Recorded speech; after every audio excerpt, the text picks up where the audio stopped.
एक बार एक जवान लड़का बौद्ध भिक्षु के पास जाता है और कहता है, गुरुवर, मेरी किस्मत इतनी खराब क्यों है?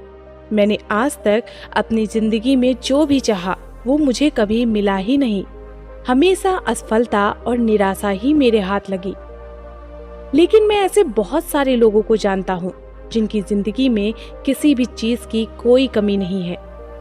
उन्होंने अपने जीवन में जो भी चाहा वो सब कुछ उन्हें मिला है। गुरुवर, आखिर ऐसा क्यों होता है कि कुछ लोगों को सब कुछ मिल जाता है, वे जो कुछ भी करते हैं हर काम में सफल होते हैं, अपनी चाहत की हर चीज को हासिल कर लेते हैं, जबकि दूसरी तरफ ज्यादातर लोग बस मेरी तरह सपने देखते रहते हैं, लेकिन वो कभी भी अपनी मनचाही चीजें और सफलता हासिल नहीं कर पाते। इसलिए हे गुरुवर, आप मुझे कोई ऐसा तरीका बताएं जिससे मैं भी अपने भाग्य को ठीक कर सकूं और मनचाही सफलता हासिल कर सकूं। बौद्ध भिक्षु ने लड़के की पूरी बात ध्यान से सुनी और फिर कहा, तुम जिन सफल लोगों की बात कर रहे हो सकता है उनमें से कुछ लोग अपने भाग्य के सहारे सफल हो गए हों, लेकिन ज्यादातर लोग भाग्य के सहारे नहीं बल्कि इसलिए सफल हैं क्योंकि उन्होंने ये सफलता कमाई है। सफलता प्राप्त करने और लगातार सफल बने रहने के लिए इंसान के अंदर कुछ महत्वपूर्ण आदतों और एक विशिष्ट नजरिए का होना बेहद आवश्यक है, जिसके बारे में आज मैं तुम्हें बताने जा रहा हूँ। बस मेरी बात पूरी तरीके से ध्यान से और अंत तक जरूर सुनना।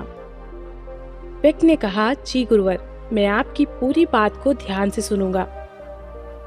फिर बौद्ध भिक्षु ने कहना शुरू किया, हम सही तरीके और शांत मन के साथ सोचकर जीवन में आने वाली हर चुनौती का समाधान खोज सकते हैं।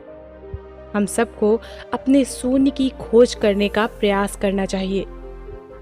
शून्य को खोजने का अर्थ एक ऐसी मानसिक अवस्था को प्राप्त करने से है जहां प्रेम, अच्छा स्वास्थ्य, ध्यान और खुशियां हैं, जहां कोई रोग नहीं, कोई द्वेष, कोई चिंता, कोई युद्ध नहीं है, बस है तो सिर्फ शांति और खुशी। अपने शून्य के नजदीक पहुंचने के लिए हमें वो करते रहना चाहिए जो करना हमें पसंद है। हमें हर रोज स्वयं से ये प्रश्न करना चाहिए कि क्या हम अपने लक्ष्य के प्रति पूरी ईमानदारी से मेहनत कर रहे हैं? क्या हम सकारात्मक और अच्छे विचार रखने वाले दोस्तों के साथ जुड़े हैं?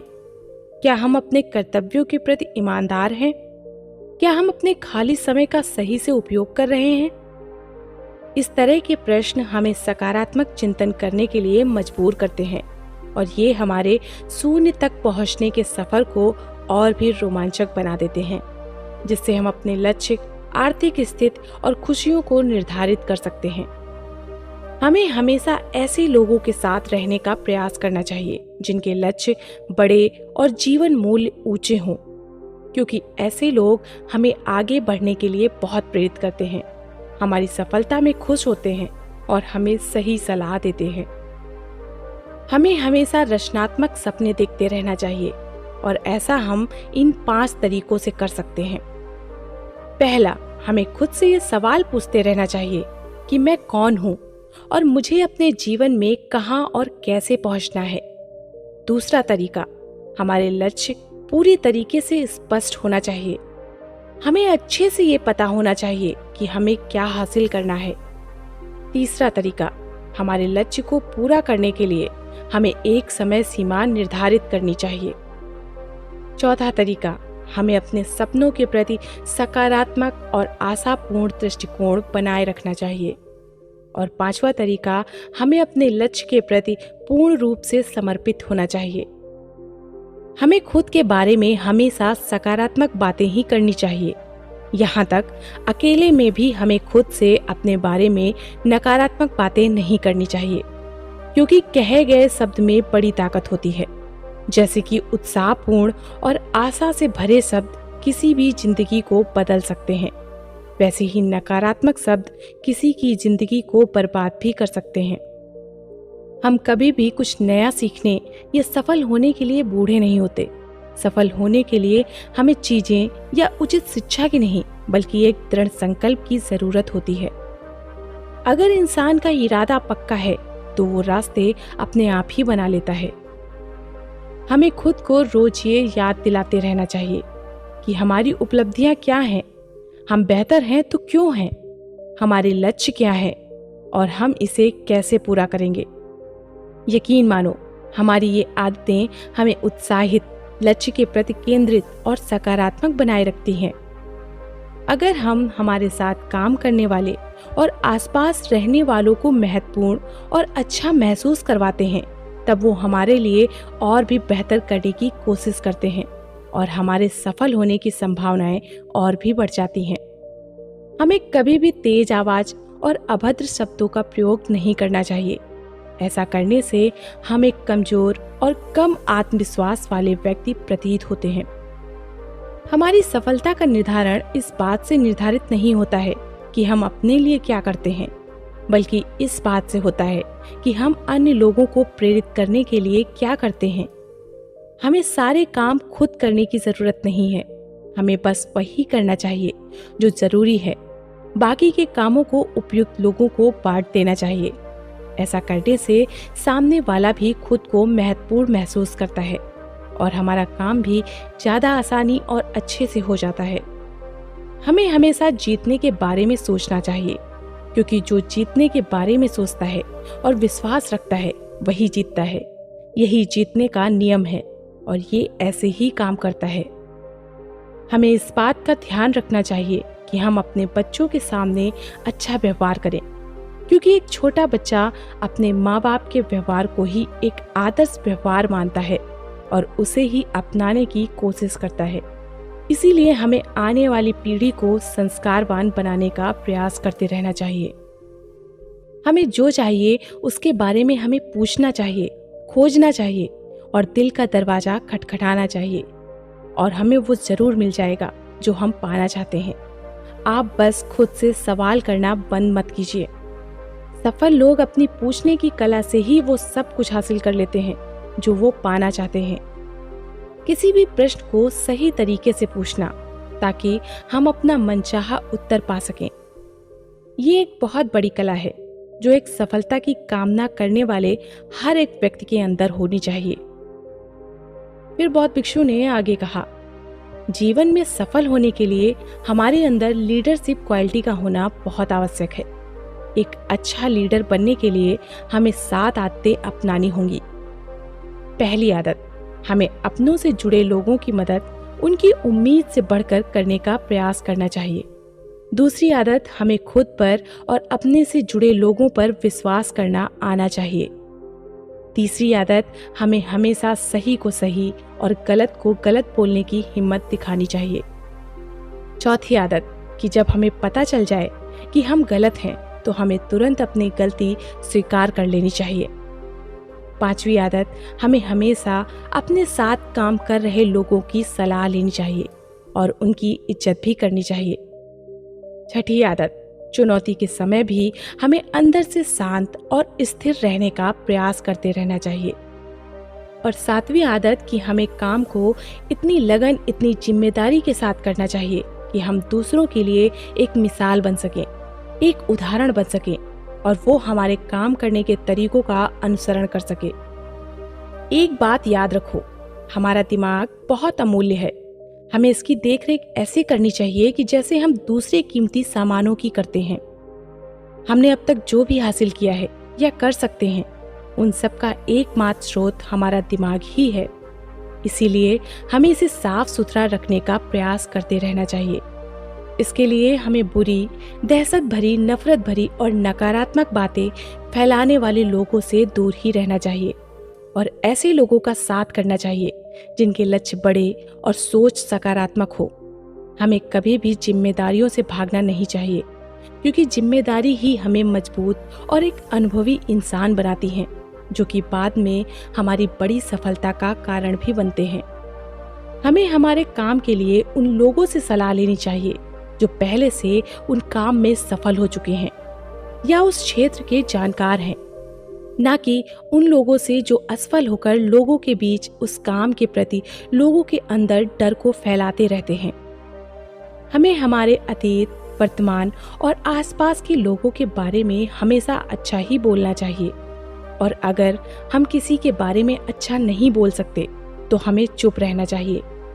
हमें कुछ पाने के लिए उससे ज्यादा देने के लिए तैयार रहना चाहिए। हमें दूसरों के साथ भी वैसा ही व्यवहार करना चाहिए जैसा हम चाहते हैं कि वो हमारे साथ करें। हमें बिना उनसे कोई उम्मीद रखे लोगों की सहायता करने का प्रयास करते रहना चाहिए और इस ब्रह्मांड की शक्ति का हमेशा धन्यवाद अदा करना चाहिए कि उसने हमें मदद करने लायक बनाया। ऐसा करने से हम अंदर से खुशी और अपने काम के प्रति उत्साहित महसूस करते हैं। हमें लोगों को उपहार देने की कला आनी चाहिए। हम सही तरीके से उपहार देकर किसी का भी दिल जीत सकते हैं। उपहार देने के कुछ तरीके हैं जिनके बारे में हमें पता होना चाहिए। फलों से भरी टोकरी जैसे उपहारों से भी ज्यादा अगर कुछ सामने वाले के दिल में कुछ होता है तो वो है हमारे अमूर्त उपहार। जैसे हमारे किसी अपने के पास जाकर उनके साथ थोड़ा समय बिताना, किसी बीमार दोस्त के घर जाकर उनका हालचाल पूछना, हमारी सहायता करने वाले लोगों का सार्वजनिक रूप से धन्यवाद अदा करना। हमें किसी को उपहार देने से पहले उस उपहार को उस व्यक्ति के अनुरूप बनाने का प्रयास करना चाहिए जिसे हम उपहार देने वाले हैं। हम उपहार देते समय उसकी कीमत पर नहीं बल्कि उपहार लेने वाले का उस उपहार के साथ भावनात्मक लगाव बढ़ाने पर ध्यान देना चाहिए। अगर हम किसी को उपहार तब देते हैं जब सामने वाले को उम्मीद ही ना हो तो उपहार की कीमत अमूल्य हो जाती है। हमें उपहार देते समय उसे थोड़ा सजा कर देना चाहिए। हम हमारे साथ काम कर रहे लोगों के विचार, अच्छे सुझाव और उनकी बुद्धिमत्ता की प्रशंसा करनी चाहिए। उन्हें काम से जुड़े मुद्दों पर निर्णय लेने के लिए प्रोत्साहित करते रहना चाहिए। ऐसा करके हम उनके मनोबल को बढ़ाते हैं और वो खुद को एक महत्वपूर्ण व आवश्यक इंसान महसूस करते हैं और हमारे प्रति उनका विश्वास और भी बढ़ जाता है। हम दूसरों पर अपना सकारात्मक प्रभाव उनके मन और आत्मा को सही पोषण देकर आसानी से बना सकते हैं और ऐसा हम उनकी सुंदरता, पहनावे, कामयाबी और घर के सामान आदि की सच्ची प्रशंसा करके उनके घर परिवार के बारे में बातचीत करके कर सकते हैं। जब हम किसी को बोलने के लिए प्रोत्साहित करते हैं और उन्हें ध्यान से सुनते हैं, फिर चाहे वो अपनी सफलता के बारे में बात कर रहे हो या अपनी समस्याओं के बारे में, हमारा उनको ध्यान से सुनना उन्हें अच्छा महसूस करवाता है और ऐसा करके हम उनका विश्वास और समर्थन दोनों ही जीत सकते हैं। अगर हमारी बुराई हो रही है तो ये इस बात का प्रतीक है कि हम आगे बढ़ रहे हैं और जब हम पलटकर अपनी बुराइयों का जवाब नहीं देते तो हम उसके नकारात्मक प्रभाव को वहीं निष्क्रिय कर देते हैं। श्रेय और तारीफ मिले ना मिले, हमें अपना सर्वश्रेष्ठ देते रहना चाहिए। अभी हमारे काम का श्रेय भले ही कोई और लेता रहे, लेकिन सही समय हमें हमारे काम का पुरस्कार दिलवा ही देता है। जो लोग हमारे बारे में गलत बोलते हैं और हमारे काम का श्रेय लेने की कोशिश करते हैं, हमें उनसे बदला लेने के बारे में सोचकर अपना समय बर्बाद नहीं करना चाहिए, बल्कि उन पर दया करके और उन्हें बीमार समझकर त्याग कर देना चाहिए। अगर हमारे अंदर करिश्मा है और हम अपने जुबान के पक्के हैं तो हमें सफल होने से कोई नहीं रोक सकता। करिश्मा एक दैवीय रूप से प्राप्त शक्ति को कहा जाता है, लेकिन आम जिंदगी में करिश्मा एक ऐसा व्यक्तिगत गुण है जो एक व्यक्ति को दूसरे व्यक्ति पर अधिकार देता है। करिश्मा को केवल अपने अंदर की आध्यात्मिक यात्रा करके ही पाया जा सकता है। कुछ नियम हैं जिनके द्वारा हम अपने करिश्मा को जागृत और कायम रख सकते हैं। हमें ध्यान और एकांत के माध्यम से खुद को जानने और समझने का प्रयास करते रहना चाहिए। हमें हमेशा विनम्र रहना चाहिए, कभी भी अपने धन और ताकत का दिखावा नहीं करना चाहिए। हमें दूसरों को उनके बारे में बातें करने के लिए प्रोत्साहित करते रहना चाहिए। हमारा पहनावा ऐसा नहीं होना चाहिए कि लोगों का ध्यान हम पर ना हो, बल्कि हमारे पहनावे पर हो। हम जो भी करें उसे पूरे जोश और हर्षोल्लास के साथ करें। हमें जिम्मेदारी लेने के लिए हमेशा तैयार रहना चाहिए, क्योंकि ये आदतें हमें और भी बेहतर बनाती हैं। अगर हमसे कोई सलाह लेता है तो हमें उसकी समस्याओं पर व्यक्तिगत ध्यान देते हुए उचित समाधान दिलवाना चाहिए। अगर हम अपनी बातों और वादों पर खरे उतरते हैं तो इससे हमें अपार सम्मान मिलता है और हमारा करिश्मा भी कायम रहता है। हम अपने छोटे छोटे वादे पूरे करके बड़ी सफलता हासिल कर सकते हैं। जैसे जब हम किसी से मिलने का समय निश्चित करते हैं तो उस निश्चित समय पर ही हमें उससे मिलना चाहिए। हमें अपने किए गए वादों को हर हाल में पूरा करने का प्रयास करना चाहिए। अगर किसी ने अपनी समस्या या मजबूरी हमसे साझा की है तो हमें उसकी बातों को गुप्त रखना चाहिए। ऐसा करके हम सामने वाले का विश्वास जीत सकते हैं और साथ ही हमें अपने से जुड़े लोगों के साथ हमेशा ईमानदार रहना चाहिए। हमारी सफलता का निर्धारण इस बात पर निर्भर करता है कि हम अपना समय कैसे और किन लोगों के साथ बिताते हैं। इसके लिए हमें समय समय पर अपने दोस्तों की समीक्षा करते रहना चाहिए कि क्या हमारे दोस्त एक बेहतर भविष्य बनाने के लिए काम कर रहे हैं। क्या वो हमें सही और सकारात्मक सुझाव देते हैं? क्या वो कठिन समय में भी हमारी मदद करते हैं? कहीं वो सिर्फ शिकायत करने वालों में से तो नहीं है? नकारात्मक सोच रखने वाले और हमें पीछे खींचने वाले दोस्तों से हमें दूरी बनाने का प्रयास करना चाहिए। इसके साथ ही हमें नए और अच्छे लोगों से दोस्ती करने और संबंध बनाने से पीछे नहीं हटना चाहिए। हमें धैर्य के महत्व को भी समझना चाहिए, क्योंकि बड़े और महत्वपूर्ण लक्ष्य को पूरा करने में समय लगता है।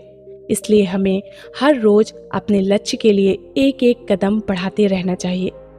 लगातार धैर्य के साथ काम करने वाले न केवल अपने लिए बल्कि अपनी आने वाली पीढ़ी के लिए भी निर्माण करते हैं। जब हमें लगे कि हमारा काम पूरा हो चुका है, तब हमें उस काम में लगे वक्त का 10% समय और लगाना चाहिए, उस काम में हुई गलती को कम करने के लिए। ऐसा करने से हमारा अपने काम के प्रति समर्पण बनता है।